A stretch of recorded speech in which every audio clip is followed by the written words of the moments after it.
교회에 다니는데 축복이 없는가? 본인도 그런 생각을 하지만은 또 믿지 않는 사람도 그런 생각을 하고 있습니다. 이것은 성경에 대한 몇 가지 오해 때문에 생긴 결과입니다. 기독교가 구복 종교가 아니다, 이렇게 말하는 분들이 많습니다. 그냥 충성하라, 봉사하라, 헌금하라, 열심히 일만 시키지 복을 받는 비밀을 알려주지를 않아요. 왜 못 알려줍니까? 내가 성도로서 살아보지 않았던 목회자들이 많기 때문에. 교회가 부흥돼서 사례비가 많이 나오는 건 그건 사례비가 많은 것이지 성경이 말하는 축복과 조금 거리가 있어요. 예. 성경은 뭘 말하는가? 복에 대한 약속이 성경에 많이 있습니다. 어떤 목사님은 365가지가 있더라는 거예요. 예, 복은 하나님이 주시죠. 세상 신은 복을 주는 게 아니라 멸망시키고 죽이고 도적질하고 영혼을 도적질해 간단 말이에요. 그리고 우리를 자꾸 엎드리게 하고 빌게 하고. 우리 무슨 죄를 지었습니까? 거기 가서 빌어요? 아니죠. 우리 기독교는 비는 게 아니고 기도하는 것이죠. 자, 그 다음엔 두 번째는 고난이나 가난이나 이거를 경건으로 잘못 오해하는 사람들이 있습니다.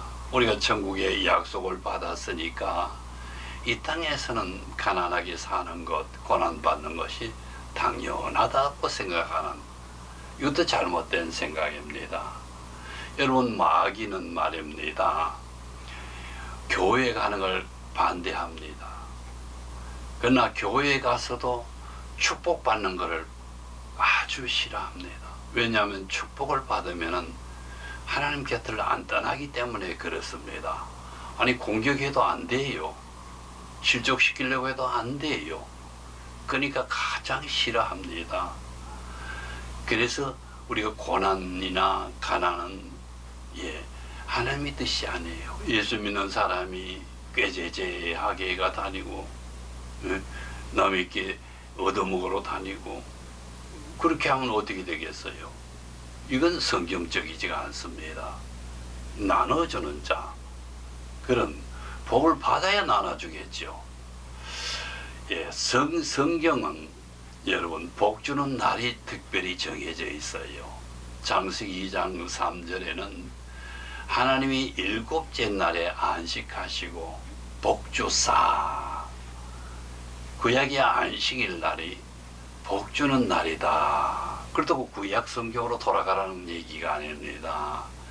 왜냐하면 아담이 범죄한 후로 하나님이 복이 끊어졌어요. 관계가 끊어진 것은 복이 끊어졌지요. 그 후에 하나님이 아브라함을 불러서 너는 복의 근원이 될지라 하고 말을 했죠. 복 주는 날이 정해져 있다. 그래서 안식일을 거룩히 지키라. 그러면서 너 여세 동안은 힘써 일하라.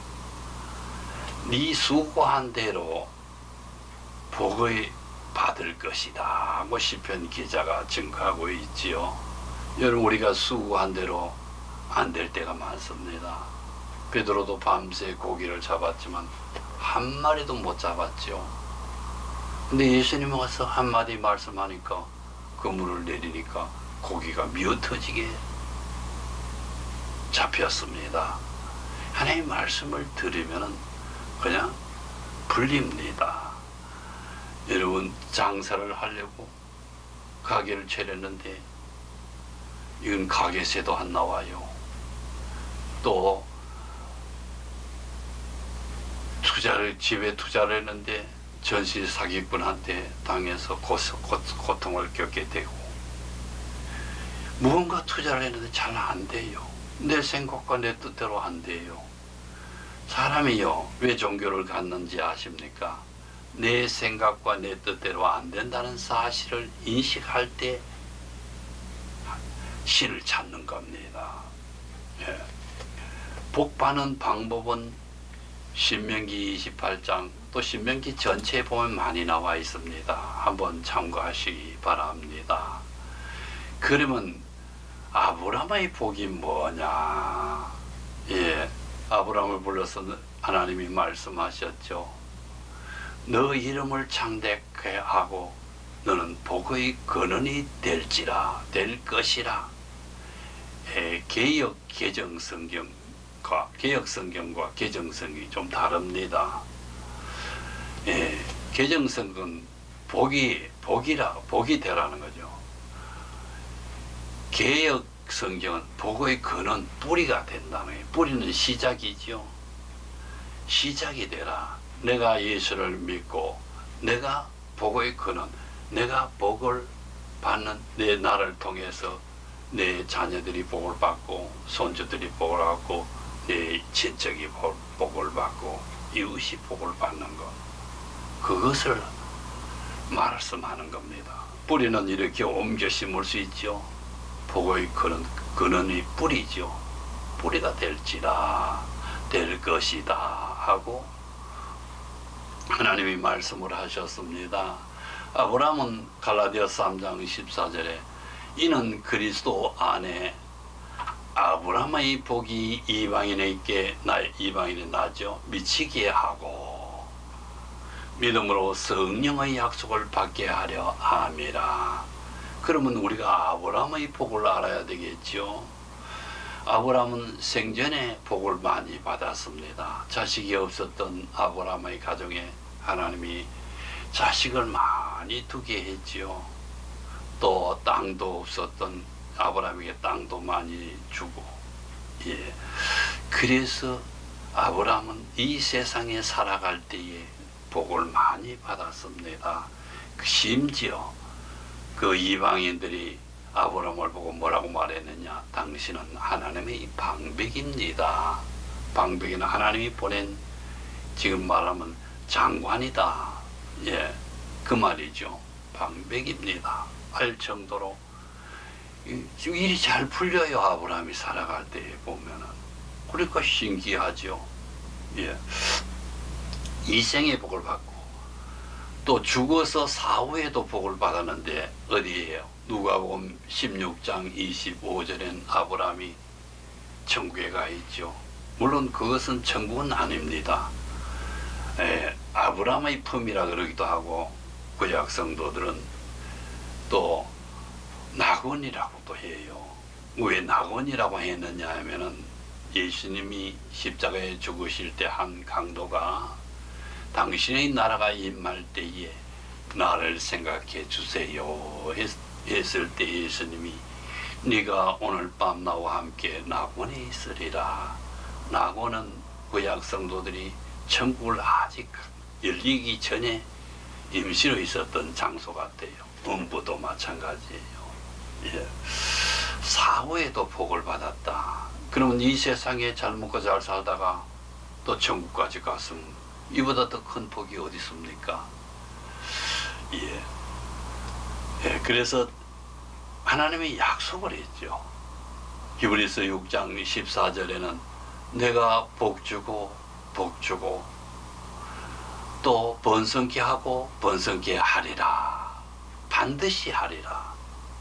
그리고 아브라함이 15절에 오래 참아 약속을 받았느니라. 하나님은 하시는 일은 안 되는 것 같아요. 이게 될까 싶지가 않아요. 그런데 돼요. 여러분 그 기적을 처음 해보지 않으면 몰라요. 제가 경매 남목하고 빈털터리가 됐을 때 집을 얻을 수가 없어. 돈이 너무 없으니까. 그런데 부동산 업자가 이런 말을 해요. 예수 믿는 사람은 안 되는 것 같은데 끝에 보면 잘 되더라는 거예요. 자기가. 예수 믿느냐고 했더니 안 믿는데, 그분이 계약해가지고 3천만 원짜리 집을, 뭐 가격은 6천만 원, 6,200만 원 줬습니다만은 나중에 융자 받아서 겨우 3천만 원 가지고 있던 돈으로 샀습니다. 나중에 그게 2억 5천을 받았어요. 예.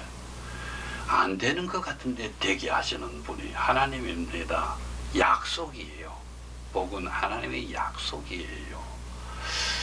그래서 아브라함의 복을 받고 또 우리에게 뭐예요? 믿음으로 성령의 약속을 받게 하려 함이라. 아브라함도 물론 성령을 받았어요. 하나님은 함께 했어요.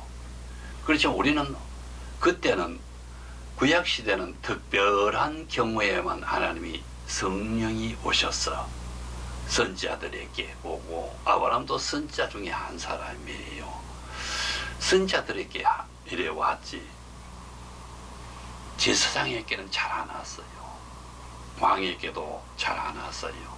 그래서 선지자한테 가서 늘 물었지만은 신약시대는 성령을 보편화시키고 일반화시켜서 누구든지 성령을 받을 수 있도록 했습니다.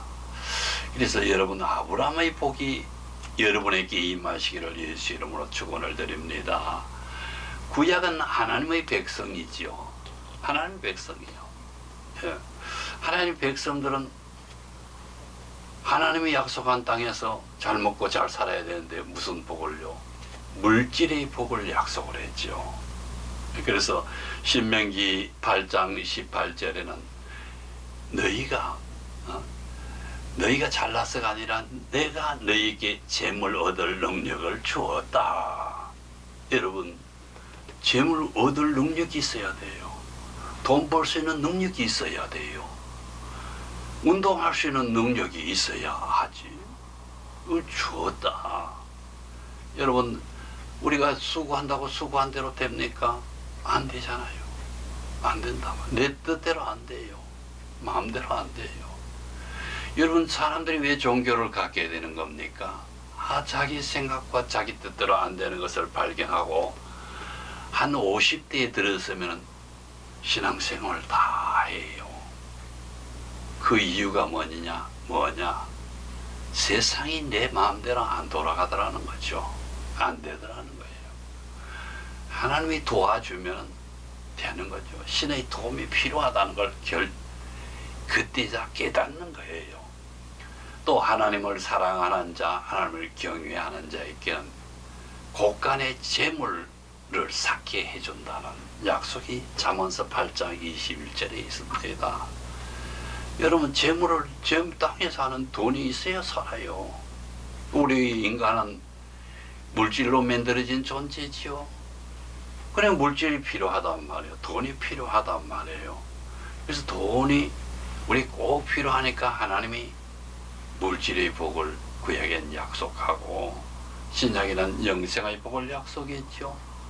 근데 구약의 10계명 중에서 제4계명에서 안식일을 거룩히 지키라. 그리고는 여세 동안 힘써 일하라. 예, 그날 뭐라고요? 하나님 앞에서 복을 받으라는 거죠. 근데 우리는 어떻게 합니까? 물론 구약의 안식일이 신약의 주일로 바뀌었습니다. 이 점은 제가 나중에 자세하게 한번 언급을 하도록 하겠습니다. 우리가 복 받는 날에 어디로 갑니까? 산으로 가지요? 들로 가지요? 바다로 가지요? 아이를 즐겁게 해주려고. 근데 그러다 보니까 아이들은 나중에 보니까 복을 못 받네. 아이들이 복 받게 해야 되고 내가 복을 받아야 나눠줄 수가 있죠. 예, 나눠줄 수가 있어요. 예, 아무리 노력한다고 해도 안 되는 경우가 많습니다. 예. 자, 구약은 물질의 복을 약속했다. 신약은 하나님의 자녀죠. 구약은 하나님의 백성입니다. 백성은 뭐예요? 하나님이 직접 다스려야 되는데 이스라엘 백성들이 어떻게 했어요? 왕을 세워달라 그러죠. 왕이 대신 다스렸죠. 왕에게 실권을 주었단 말이에요. 근데 신약은 하나님과 개별적으로 하나님의 자녀가 됐죠. 우리가 하나님의 자녀가 됐단 말이에요. 약속을 받은 거예요. 하나님의 자녀는 누가 돌봐요? 하나님이 친히 돌보시죠. 하나님이 책임을 져야죠. 내가 내 자녀를 낳았으면 내가 책임을 져야지. 다른 사람이 책임을 안 져요. 신경도 안 써요. 예. 그래서 두 주인을 섬기지 마라. 두 주인이 뭐냐? 물질의 주인, 예. 물질의 주인을 예. 만문신이라 세상신이라 그래. 물질의 세상신과 하나님과 겸하여 섬기지 마라. 왜 물질을 세상의 신이라면 예수님을 시험할 때에 마귀가 왔어요. 이 세상을 다 보여주면서 영광을 받으면 내게 절하면 너게 주리라. 이 땅을 누가 지배해요? 마귀가 지배하는데 하나님의 나라를 세운 거죠. 아주 연약해 보이지만 나중에 반드시 승리하는 줄을 믿으시기를 바랍니다.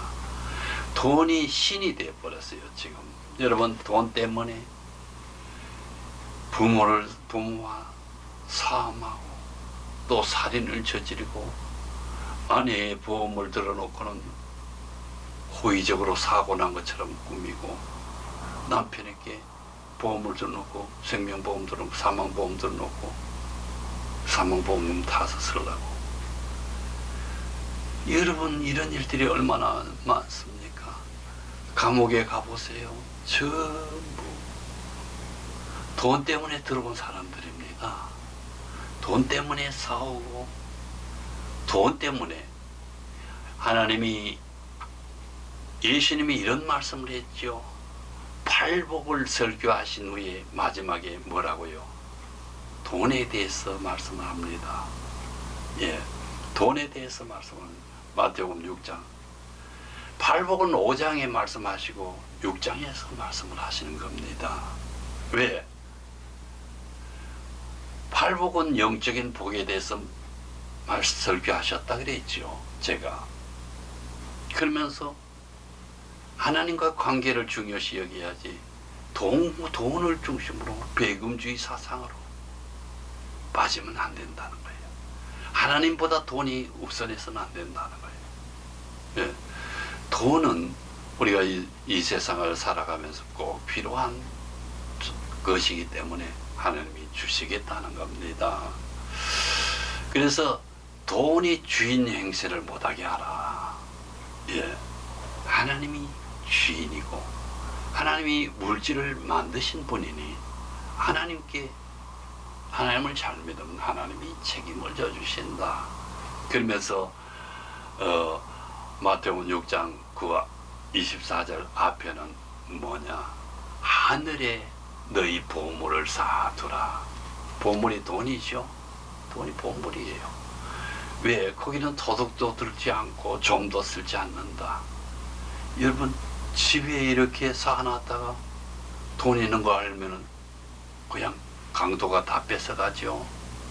예, 월장에 직업이 없어서 놀던 사람을 데려다가 직장을 주고 일을 시켰더니 나중에 믿을만해서 부사장까지 올렸더니 사장을 죽이고 그 뺏으려고.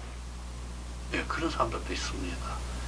그래서 돈을 땅에 쌓으면 안 돼요. 하나님 배에 쌓는다는 것은 하나님 앞에 드리는 거예요. 그럼 교회가 알아서 쓰는 거죠. 말라기 3장 10절에 이런 말씀이 있습니다. 너희가 왜 망했느냐? 예? 너희가 왜 망했는지 그 이유를 설명합니다. 너희가 내 것을 도적질해서 그랬다. 뭐냐? 11조를 너희가 도적질했다. 그래서 네가 그 11조를 넣어서 내 창고에 채워봐라. 내가 복을 주는지 안 주는지 시험해보라.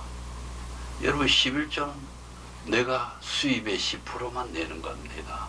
우리가 부가세를 낼 때 10%를 자동으로 떼지요. 우리는 모르고 있는 거예요. 모든 물건을 살 때, 사고 팔 때 부가세가 붙는데 우리는 모르고 있는 거 10% 떼는지 20% 떼는지 모르고 있어요.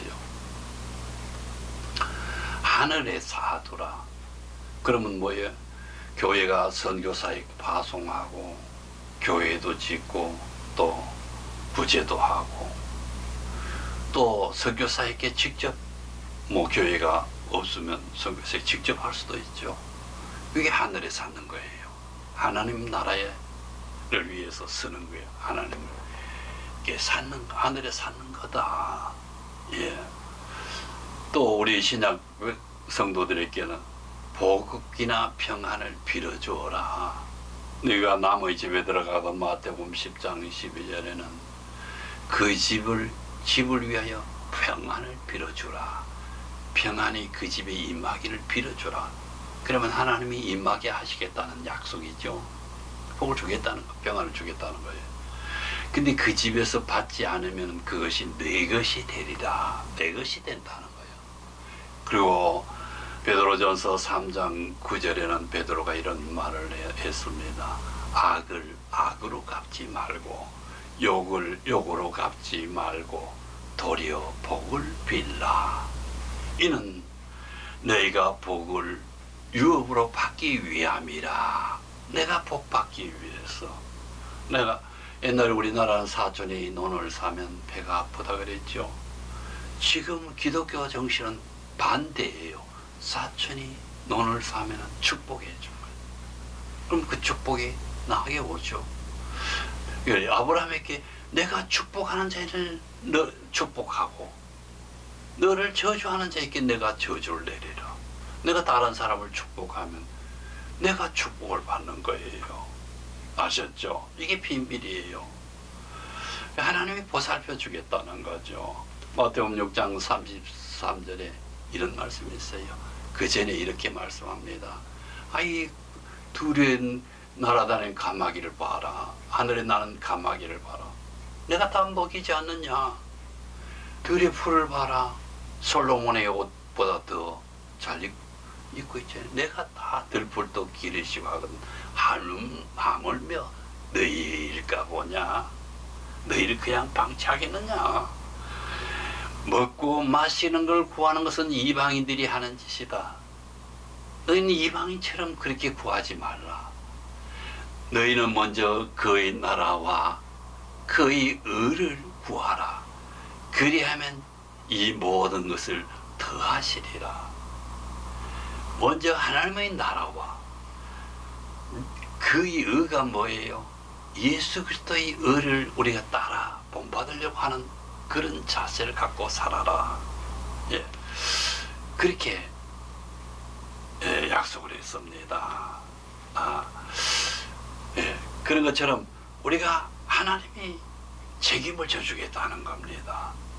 하나님 교회를 우선시하고 하나님의 길을 우선시하고 하나님의 뜻을 따라 살 때에 하나님 복을 주시겠다. 왜?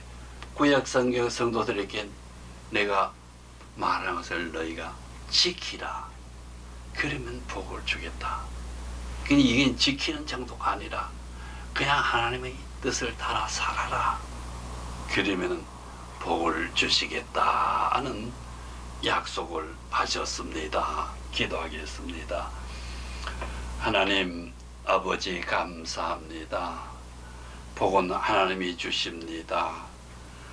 우리가 세상 사람들은 하나님이 복을 주시는 분인 줄을 모르고 세상 신에게 가서 복을 구하고 응답을 받기를 소원하면서 빌고 합니다. 우리는 아버지여 그러지 말라고 하셨습니다. 그저 하나님의 나라와 하나님의 의를 구하는 자가 될 때에 하나님이 다 채워주신다는 약속을 우리가 들었고 보았습니다. 복은 하나님이 우리에게 약속하신 것입니다. 아브라함께 그 복을 약속했기 때문에 그 자녀들 자손들에게 준다고 하신 것처럼 이 약속을 받은 모든 사람들이 복을 받아 누리게 하여 주시옵소서. 예수님 이름으로 기도드렸습니다.